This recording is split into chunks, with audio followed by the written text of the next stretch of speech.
Halo Sobat Tempe semua, ketemu lagi ya bersama kami di podcast Ngobrol bareng FTI Forum Tempe Indonesia. Jadi kita bersama lagi nih sama Pak Rida. Betul. Dan juga saya Khairul. Jadi teman-teman sekali lagi kita kenalin, kita dari Forum Tempe Indonesia. Jadi pokoknya kita promo terus lah Forum Tempe ya Pak ya. Betul. Supaya Tapi makin agak lain banyak ke kenal. hari ini kayaknya nih. Dari mana kita nih? Ini bajunya agak lain memang.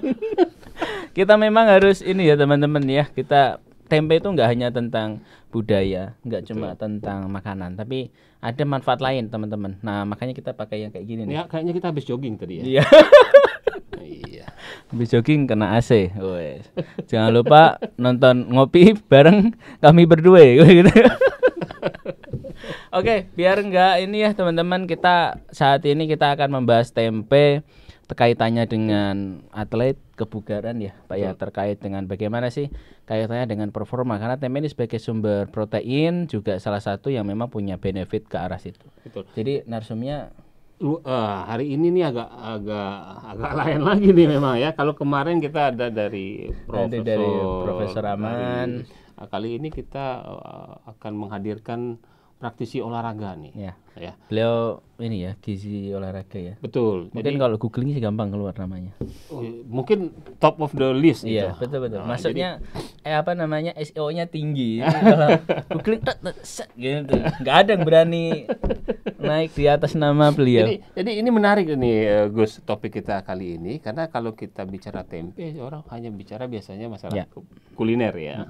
Tapi ternyata tempe ini juga ada kaitannya dengan gizi olahraga. Kenapa?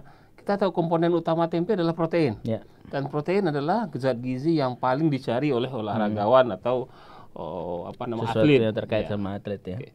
Mungkin bisa diperkenalkan narasumber kita?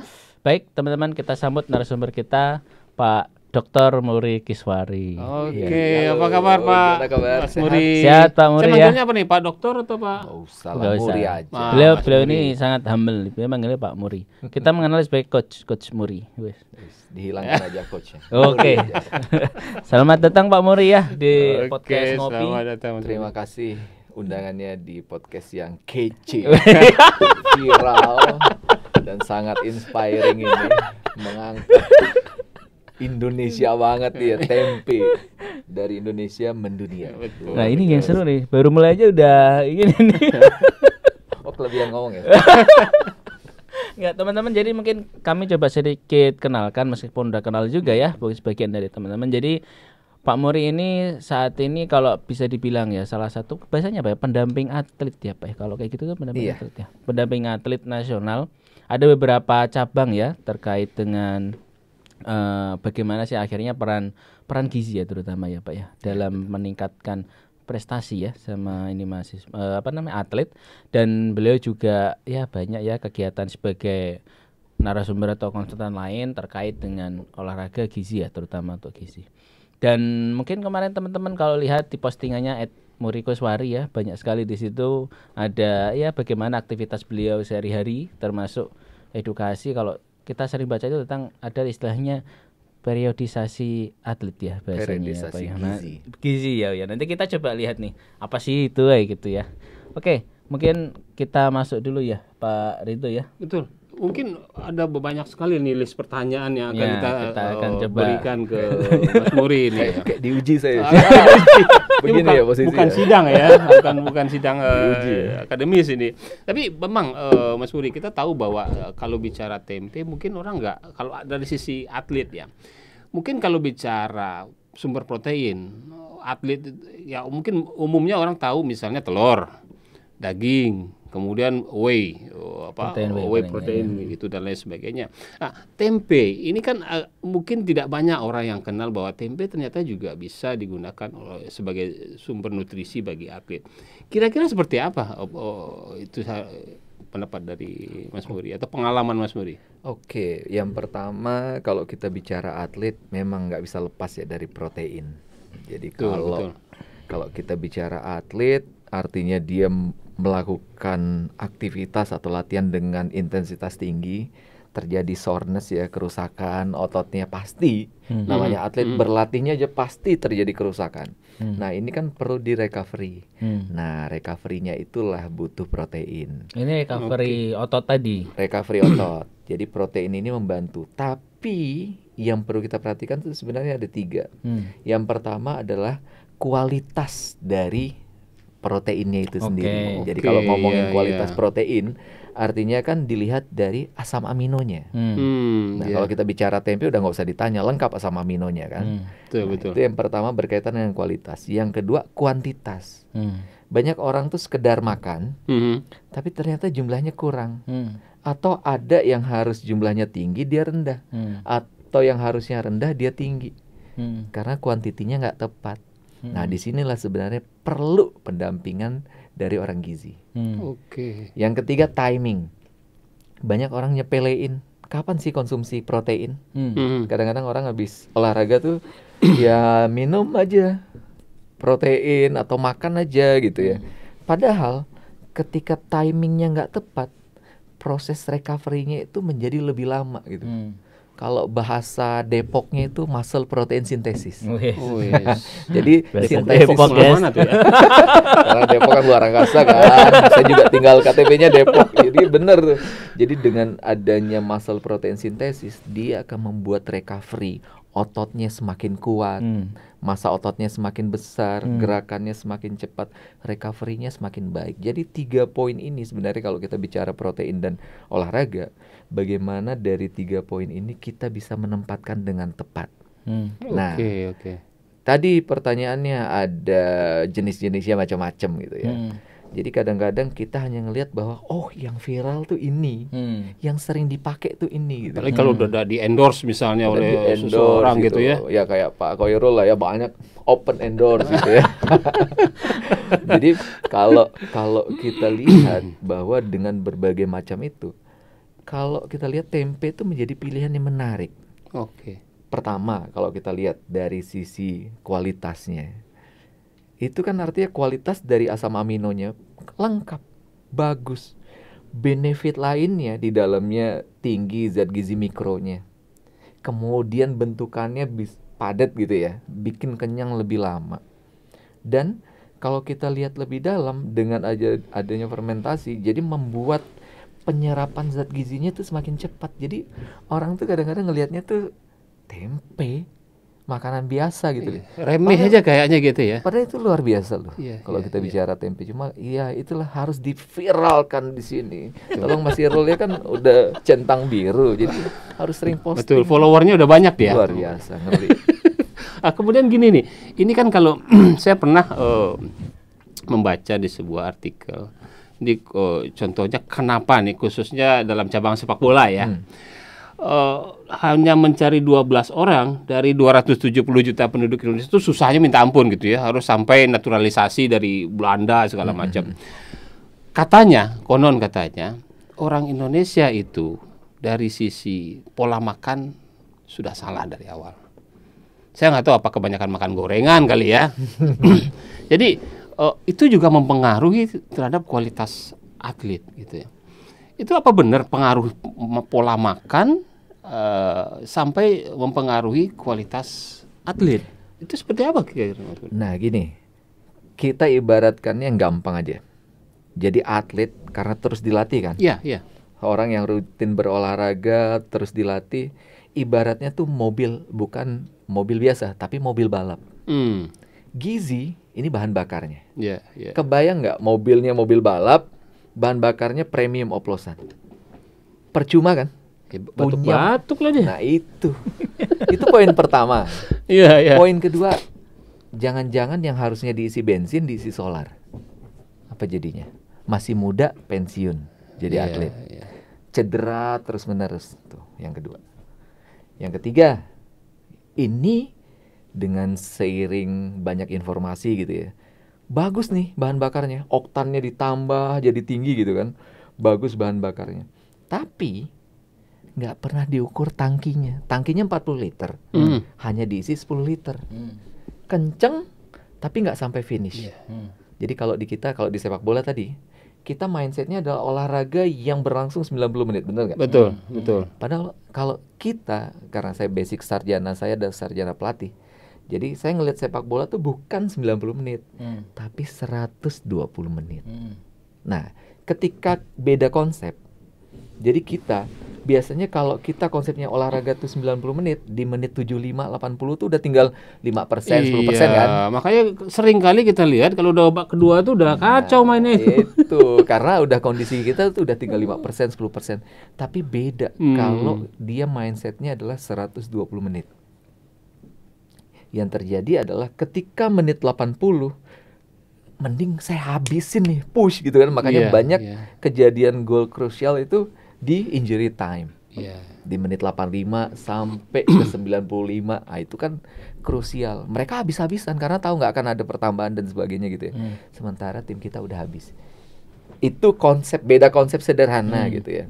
Yang kedua, susah ya cari orang kita ya. Pola makan kita gimana ya? Ya karena memang tugas Mas Irul lah, belum melek gizi gitu. Dalam artian kita dalam sisi permasalahan gizi kita masih banyak gitu ya. Apalagi berkaitan dengan olahraga tadi. 3 hal itu aja sederhana. Bagaimana apa yang harus dimakan tadi, mindsetnya masih harus yang viral, yang mahal gitu kan. Padahal dengan yang ada di kita dan itu budaya kita, kenapa nggak kita gunakan? Manfaatnya udah jelas banyak. Tempe diolah dengan berbagai macam variasi yang ada. Kenapa nggak dipakai? Dan itu sumber protein yang sangat baik. Artinya sebenarnya mungkin pola makan di Indonesia itu bisa diatur kalau memang goalsnya udah clear gitu ya. Jadi nanti ketika misalkan si A, nanti ke depan dia ingin diarahkan untuk jadi atlet yang luar biasa gitu ya. Maka dari awal pola ininya harus diatur sejak dini gitu ya, Pak ya. Udah pengaturannya udah clear gitu. Ya, kalau bahan bakarnya tepat gitu ya. Jadi tiap dia berlatih kan di kondisi 100%. Pulang dia berlatih dikasih sumber protein yang baik, istirahatnya bagus, tidur malamnya nyenyak kan, karena cukup masuk protein. Asal nggak nonton Euro ya. Iya itu sekali lah ya. Nonton beritanya besok aja. Cukup asam aminonya cukup, kemudian pada saat tidur lelap. Besok pagi sekolahnya tuh kondisi bagus. Jadi keilmuan juga bagus gitu, standar kehidupan bagus, menjadi lebih produktif. Sore latihan di kondisi 100. Jangan hari ini 100, latihan besok 80, besoknya 70, jadi nggak kece gitu loh. Itu namanya penurunan. Itu penurunan. Karena hal yang sederhana, timing, quality, quantity. Nah kalau kayak gini nih Pak, misalkan ya, tadi kalau kan main bola itu nggak tiap hari ya. Apalagi kalau mungkin nggak cuma bola kali ya, kalau mungkin pengalaman untuk cabang yang lain, pertandingan itu sebenarnya kan nggak lama, tergantung jenis dari bidang cabang olahraganya gitu kan. Tapi untuk mengoptimalkan itu kan persiapannya yang lama ya.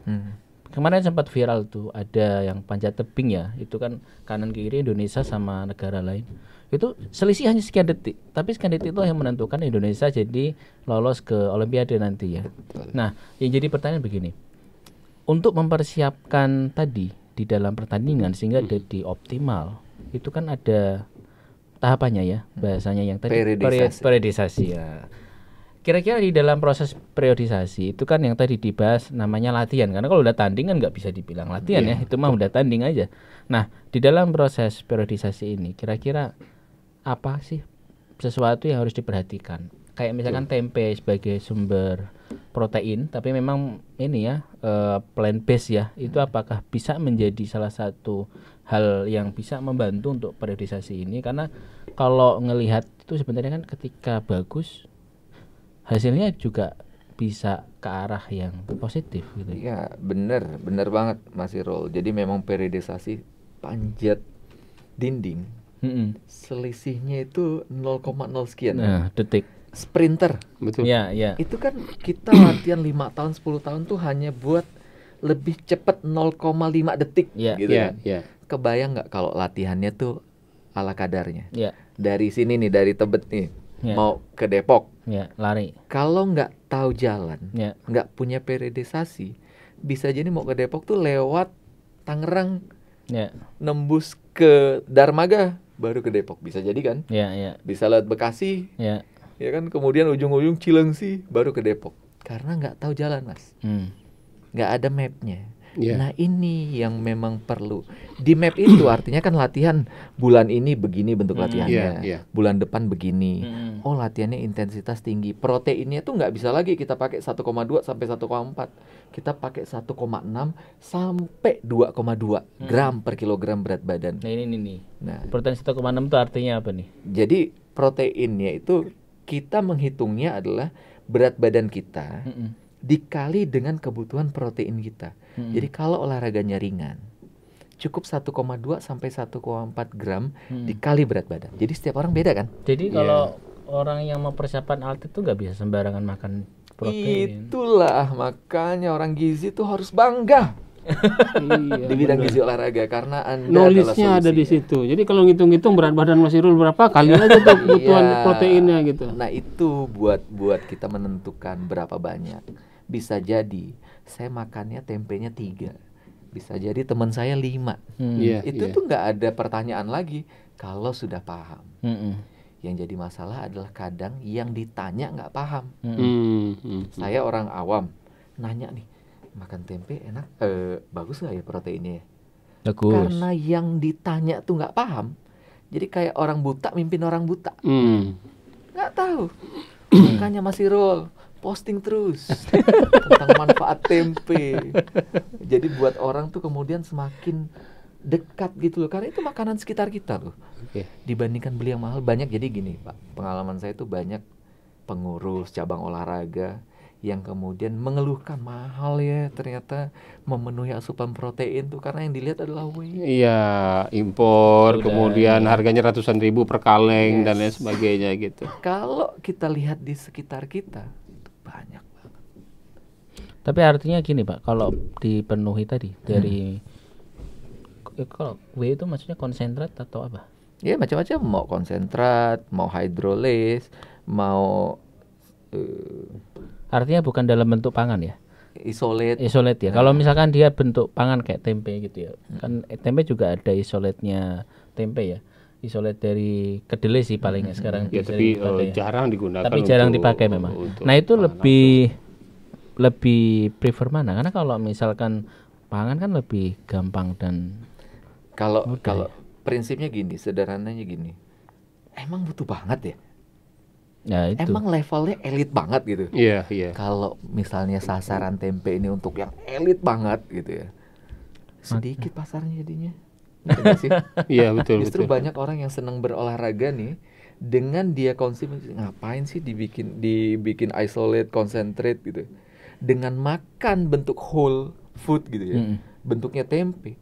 Tadi saya bilang benefitnya itu banyak. Betul. Jadi tidak hanya protein yang didapat, tapi juga manfaat nutrisi lain. Betul. Ya kan. Kemudian kenyang lebih lama. Ya mau nurunin berat badan, cucok meong. Kemudian, bagus banget. Betul. Jadi kalau kita bicara tadi tempe tadi ya, karena kan tadi ada bicara bahwa ada komponen serat, ada komponen nutrisi probiotik, ada vitamin dan lain sebagainya. Kalau sudah diolah dalam bentuk konsentrat, dia kepala hanya protein toh. Itulah. Kecuali tadi saya bilang, kecuali memang dia khusus. Kayak tadi latihannya spesifik. Dia kalau kemampuan kita 100, dia latihan di 110, 120. Butuh treatment sangat khusus. Tapi berapa orang sih yang begitu gitu. Jadi kalau saya pegang sekarang tuh yang profesional ya, atlet Indonesia peraih 6 sabuk Asia tinju.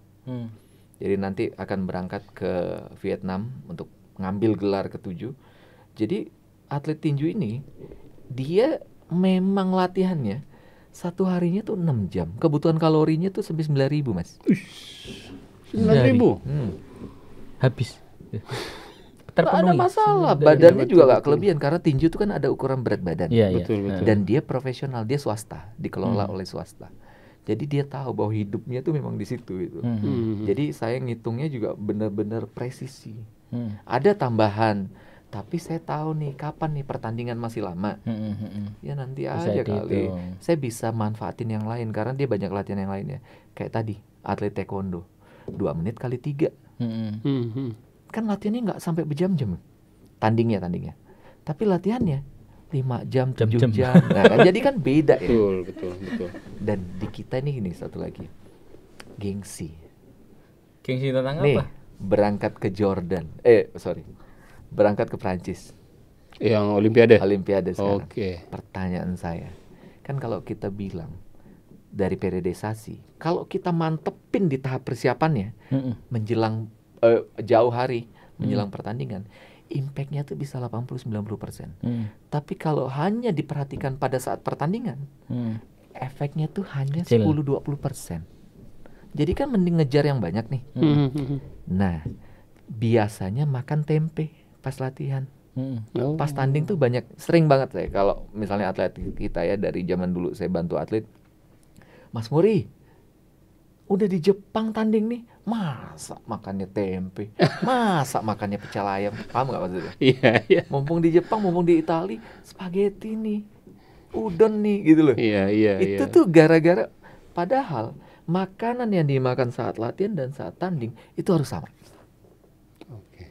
Jadi nggak bisa, termasuk latihan. Nah, puasa-puasa nih, kalau kita lihat atlet yang pada saat puasa, saya tanya tuh suka, nanti kejuaraannya pada saat puasa. Saya tanya nih atletnya, pada saat tanding mau puasa atau enggak? Kalau dia bilang saya tetap puasa, artinya sebulan sebelum tanding, masa latihannya, saya udah treatment dia puasa. Sepak bola main malam, sebulan sebelum tanding, pola latihannya juga malam. Nah itu kan ngerubah pola makannya tuh. Betul. Itu. Dan dengan tempe juga rendah kalori kan. Jadi cocok buat recovery malam, dia nggak terlalu kenyang, tapi besok pemulihannya tuh bagus. Betul. Rendah kalori, asal nggak digoreng ya. Nah, kalau digoreng itu dia yang PR-nya. Tempe macam-macam Kalau atlet saya bagi nih. Jadi gini, atlet saya tuh bebas makan apa aja. Ya konsep yang saya bawa. Tadi pagi saya di WhatsApp Mas dari Kuwait. Dia pegang atlet elit Kuwait. Mas Muri boleh nggak? Apa yang udah dilakukan sama tim Indonesia kita bawa ke Kuwait. Karena mereka ngelihat bahwa cara kita yang saya lakukan sekarang, atlet saya tuh bebas makan. Mau makan gorengan boleh aja. Sekali makan gelato tuh. 18 scoop sekali makan. Nggak boleh ya atlet ya? Atlet saya boleh. Jadi nggak ada tuh yang cerita atlet diem-diem makan mie instan itu. Kasih aja kalau saya. Cuma saya yang nentuin kapan makannya. Artinya boleh tapi tidak boleh sembarangan. Waktunya, ya kan, dia bayar saya, ada pendamping kan. Iya. Usah diam-diam, minta aja.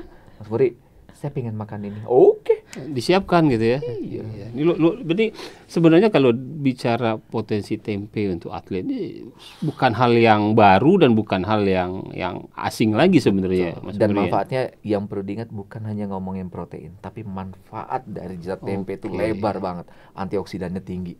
Cocok banget buat atlet. Ya, semoga didengar nih pengurus-pengurus cabur yang, dan itu makanan kita Indonesia. Kan kebanggaan ya. Betul. Indonesia makannya beda. Tempe. Betul. Ayo Mas, tempenya dari Rumah Tempe Indonesia. Rumah Tempe Indonesia. Benar. Oke, Mas Muri. Jadi kalau tadi bicara mengenai atlet ya. Nah, bagaimana dengan orang-orang umum yang sport enthusiast, dalam artian ya dia olahraga tapi bukan memang atlet gitu ya. Nah, bagaimana pola mengkonsumsi proteinnya dalam hal ini tempe? Kira-kira menurut Mas Muri seperti apa? Oke, kalau kita bicara sport enthusiast, dia olahraga tapi nggak seintens gitu ya. Tapi padahal zaman sekarang sport enthusiast tuh punya targetnya banyak. Sampai Strava ini kan. Betul. Segitunya loh, sport enthusiast. Itu update di medsos itu. Nah, kan artinya memang concern.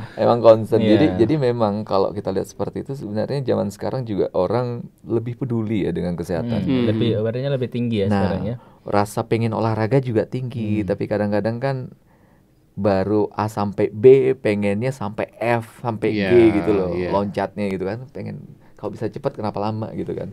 Nah, kalau secara general ya orang yang sport enthusiast sebenarnya kebutuhannya itu sedikit lebih tinggi daripada yang normal proteinnya. Tapi nggak setinggi atlet yang tadi. Kalau atlet tadi kan sampai detail, ada timingnya, quality, quantity-nya. Kalau ini sih lebih general lah ya, karena dia juga melakukannya kan di angka 80, 90, 100 lah, nggak sampai lebih dari optimalnya. Mau sampai di titik mana sih gitu kan ibaratnya. Iya. Jadi dia melebihi kemampuan dia biasanya gitu kan, ibaratnya dia melakukannya. Jadi kebutuhan proteinnya itu ya bisa di antara, kalau normal kan 0,8 sampai 1 gram dikali berat badan ya kan normalnya. Tapi kalau bicara mereka yang suka olahraga, kita lebarin dikit 1,2 sampai 1,6. Kalau dia latihannya intensitasnya agak rendah, sedang gitu ya, kasih dia 1,2 sampai 1,4 aja gram dikali berat badan. Saya ngomong begini supaya, jadi gimana ya menuhinnya ya? Konsultasikan sama orang gizi gitu loh Mas. Jadi kita orang gizi harus kan perlu konsultan ya. nah itu. Tapi kalau dia latihan intensitasnya tinggi, dia olahraganya mulai intens nih, seminggu udah lebih dari 5 kali gitu kan, udah mulai intensnya, artinya mulai di angka 1,6 sampai 2 gram. Kalau dia mau meningkatkan massa otot spesifik nih, dia bisa tambah sampai 2,2 spesifik ya, meningkatkan massa ototnya. Kalau ditambah spesifik lagi dia cedera, mau cepet recovery, bisa sampai 2,5 gram. Jadi menarik nih. Jadi kalau kita bicara gimana sih mereka proteinnya, ya tetap bisa kita atur, tapi nggak harus spesifik banget. Diatur pas hari latihannya, sisanya mereka makan bebas aja. Kalau atlet kan nggak gitu ya. Mau hari latihan, non latihan, semua dikontrol dengan baik. Tapi kalau sport enthusiast, pada saat dia berolahraga, jangan sampai dia beres olahraga atau sebelum olahraga dia nggak kondisi fit. Kemudian olahraga, resiko cedera dan sebagainya tuh tinggi. Dan setelah dia olahraga, karena dia sport enthusiast kan, besoknya dia aktivitas kerja lagi kan. Jangan sampai recovery-nya nggak baik. Nah ini kita dampingi, jadi spesifiknya pada saat dia di hari berolahraganya untuk pendampingan khusus. Sisanya mah penuhin aja lah Mas. Gitu loh. Kalau kayak gini Pak, kalau tadi kan spesifik ke sport enthusiast ya. Tapi kan kita juga nggak bisa pungkiri ya bahwa protein sources termasuk dari tempe itu kan jadi sumber, bisa dibilang bagaimana akhirnya sebuah keluarga itu punya generasi yang bisa dibilang kedepannya itu punya potensi yang bagus, bisa digali gitu ya. Ini sebagai informasi saja, kemarin itu kita ada hari tempe nasional, itu temanya pangan generasi emas. Generasi emas itu ngambil generasi emas Indonesia ya 2045. Definisi generasi emas ini sebenarnya begitu luar biasa karena demografi kita kan di tahun itu begitu banyak usia produktif yang sebenarnya prepare-nya dari sekarang. Betul. Nah, kalau menurut Pak Mur ini, karena sebenarnya kan itu nggak cuma tentang atlet ya, tapi juga kebugaran, termasuk akhirnya kesehatan juga dan lain sebagainya gitu ya, produktivitas. Itu kira-kira gimana akhirnya untuk peran protein? Mungkin nggak spesifik tempe ya, protein, dan akhirnya nanti apakah tempe juga punya daya kembang untuk ke sana? Karena kalau ngeliat tren anak sekarang kan selain makanan, tren mereka tuh kadang-kadang Grand Jet itu awareness pada healthy food itu tinggi untuk saat ini. Tapi perilakunya ya kadang-kadang nggak selaras gitu ya, karena begitu banyak pilihan Pak, sehingga sekarang itu ada kayak mereka itu milih makan aja lama gitu, buka HP, scroll nggak jadi ya. Itu ada istilah sekarang namanya menu NCT ya. Saya lagi riset itu kebetulan. Cuman artinya begini, gimana peran protein specifically untuk tempe kaitannya dengan itu? Oke, kalau kita bicara berkaitan dengan peran protein ya untuk menciptakan suatu bangsa yang hebat, ya pastinya generasi mudanya, ya kan, artinya harus memiliki kesehatan yang baik, kebugaran yang baik. Jadi nggak hanya sehat belum tentu bugar ya? Iya. Belum ya? Kalau hanya sehat aja kita hadir di sini sehat semua nih, ya kan? Bugar tapi kalau hadir di sini kita cek kebugaran ya, kita suruh nih. Sekarang push up di bawah 57 kali, denda masing-masing 1 juta. Ayo. Oke? Pasti maksa nih, kan? Pasti maksa semuanya. Nah, bedanya orang yang bugar ketika beres push up. Kalau yang bugar ngomongnya gini, Mas Muri, push up doang, sit up dong. Nah, itu. Tapi kalau orang yang nggak bugar, bentar. Nah, duduk dulu. Ada yang duduknya 1 menit, 1 jam, 1 hari, seminggu, sebulan. Ada kapok bedanya. Nah, artinya generasi emas tuh nggak harus sehat doang ya, bugar tuh jangan. Kalau hanya kita sampai level sehat, ya nanti ketika dapat tugas yang berat, dia nggak. Kita harus lebih banyak beban yang kita pikul anak generasi mendatang juga kan. Gampang mengeluh mental health, dikit-dikit karena nggak kuat gitu loh. Kalau mahasiswa tuh baru dikasih tugas, udah ngeluh, banyak banget tugasnya, padahal belum dikerjain loh. Iya, Ya kan, ngeluhnya betul, dulu betul. gitu. Nah, itu gambaran bagaimana zat gizi itu menjadi penting. Kalau kita bicara lebih dalam protein, manfaat protein itu banyak banget kan. Ya. Kalau kita bicara sebagai zat pembangun, Ya, ya. kemudian bumper untuk zat gizi lainnya, gen kita aja diperpanjang kalau protein kita Protein. baik kan. Sampai di gizi seimbang, salah satu poinnya kan proteinnya kan harus baik kan.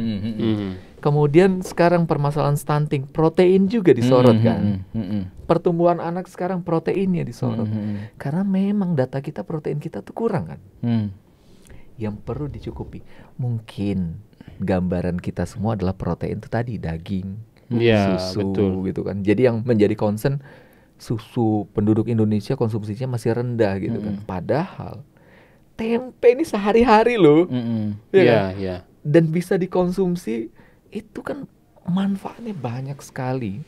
Jadi kalau kita bicara generasi emas, dengan kita penuhin zat gizi, spesiali tempe sebagai sumber protein ya, dan itu adalah budaya lokal kita, udah masuk UNESCO ya. Kita Insyaallah lagi tahun depan ya. Ya, tahun depan. amin, mudah-mudahan. Ya artinya kan itu kebanggaan kita, branding kita, orang bisa bangga dengan Ya. jenis makanannya. Kita tempe, artinya itu menjadi salah satu sumber makanan ya, zat gizinya yang bagus, sumber protein yang bagus, yang ketika kita konsumsi tadi membuat kita ketika makan tempe kan kita konsumsi protein ya, kenyang lebih lama. Ditambah tempe, ada karbohidratnya. Karbohidrat kan kalau otak kita nih milih-milih ya. Dia nggak mau pakai yang lain, dia mau sumber karbohidrat, ada di sana di dalamnya. Antioksidan, di mana sih zaman sekarang nggak ada polusi, ya Mas ya, kecapean, kelelahan menghirup. Kita butuh antioksidan, dan itu kan lengkap ya di satu menu, di satu jenis makanan yang kemudian ketika kita konsumsi juga manfaatnya itu menjadi banyak gitu. Iya, iya. Dan itu kalau sejak dini kita di keluarga dibiasakan, ya kan, makan tempe. Jadi bukan jangan orang tuanya malah mengajak makan tempe itu apaan sih makanannya gitu loh. Bukan, justru ini kan makanan premium gitu loh. Hal yang mungkin karena kita udah kebiasaan ya Pak ya. Ya, udah sering melihat. Udah sering gitu kan. Jadi padahal dengan kita biasakan di lingkungan kita, artinya kita nggak khawatir loh dengan makan tempe. Kemudian, aduh gimana protein anak kita nih? Aduh hari ini kurang makan telur nih. Aduh susah ayam nih gitu. Padahal ada tempe yang kemudian kadang-kadang kalau orang-orang biasa ngelihatnya itu jangan-jangan nggak ada proteinnya gitu loh. Jangan-jangan dipikirannya bahwa itu hanya sekedar makanan aja, bahwa itu protein yang tinggi berkualitas tuh nggak tertanam gitu loh. Betul. Terus tanamkan itu di sosial media bahwa tempe itu sumber protein yang baik. Nah, teman-teman nih ya, Pak Muri ya dan teman-teman ya. Ini sebenarnya Pak Muri banyak edukasi tentang terutama sih ini ya, gizi, olahraga, kebugaran ya Pak ya. Tapi kalau teman-teman ingin tahu mendalam lagi tentang tempe yang tadi disampaikan, bisa cek di @mytempe ya. Di situ ada banyak info tentang itu ya. Jadi benar sih, setuju sih Pak ya. Tapi kadang-kadang memang akhirnya itu begini, kita menganggap hal yang biasa jadi punya value yang biasa ya. Padahal sebenarnya mah value-nya begitu luar biasa ya. Tugas kita lah memviralkan itu ya. Ya mungkin karena selama ini image ya, sekali lagi image tempe ini masih dianggap sebagai makanan yang underrated gitu ya. Jadi dianggap tidak lebih baik daripada yang lain. Padahal sebenarnya dari sisi nutrisi seperti yang disampaikan Mas Muri tadi luar biasa. Oke, ini sepertinya kesimpulan yang sangat luar biasa. Jadi tempe bisa jadi sebagai source of protein, tapi tidak hanya buat atlet ya Pak ya. Untuk yang tadi sport entusias, mungkin yang sekarang buat lagi anak tumbuh kembang. Buat anak tumbuh kembang, sampai untuk pangan generasi emas begitu luar biasa ya. Betul. Mungkin sebagai penutup Pak, mungkin boleh closingan. Wes, ini kalau udah closingan ini kan artinya acaranya mau selesai nih. Aduh, luar biasa. Mungkin sebagai praktisi yang banyak mendampingi atlet yang prestasinya juga luar biasa Pak, tidak hanya sekedar atlet tapi atlet berprestasi. Gimana akhirnya kita mempromosikan tempe ya selaku salah satu makanan khas Indonesia dan untuk tujuan tersebut? Oke, jadi kalau kita ngomongin atlet, nggak hanya atlet, dari atlet level elit, profesional, amatir, sport enthusiast, kemudian masyarakat umum, mulai dari lansia, orang tua sampai anak. Ya. Kita semua butuh protein. Mencukupi protein, kemudian kualitas protein diperbaiki, kualitas proteinnya baik, itu akan membuat kualitas dari kita menjalani hidup menjadi lebih baik. Tempe adalah salah satu sumber protein tradisi kita, kebanggaan kita, yang kandungan gizinya, kalau kita bicara proteinnya bagus, kemudian zat gizi lainnya juga banyak, yang ini sangat mendukung dalam Indonesia menjadi lebih sehat, bugar, dan juga produktif, sehingga menjadi Indonesia Emas 2045. Wah, luar biasa. Lihat muka Mas Irul. Baik, Sobat Tempe semua, nih tadi obrolan luar biasa, panjang ya. Terima kasih Pak Muri atas waktunya. Ini sama-sama. Kita nyocokin jadwal agak susah nih, karena jadwal beliau padat sekali. Terima kasih Pak sudah sharing dan Pak Lito. Jadi teman-teman, kita tahu tadi, mungkin saya izin ambil 3 kata tadi ya, sehat, bugar, dan produktif untuk Indonesia Emas 2045. Tempe sebagai pangan generasi emas. Oke, Sobat Tempe jangan lupa nonton di seri-seri sebelumnya di podcast Ngopi ya, di seri-seri sebelumnya, dan juga nanti kita akan ada sesi selanjutnya ya Pak Rito ya. Jadi jangan lupa sesi berikutnya. Jangan ada sesi terus. Jadi jangan lupa cek di @mytempe, juga di YouTube mytempe ya, teman-teman bisa cek di sana. Oke, mungkin kita cukupkan Sobat Tempe semua. Terima kasih sudah nonton sampai selesai. Salam sehat dan sampai jumpa. Oke, terima kasih banyak Mas Muri atas waktunya. Terima kasih banyak kawan-kawan semua. Sampai ketemu di sesi berikutnya.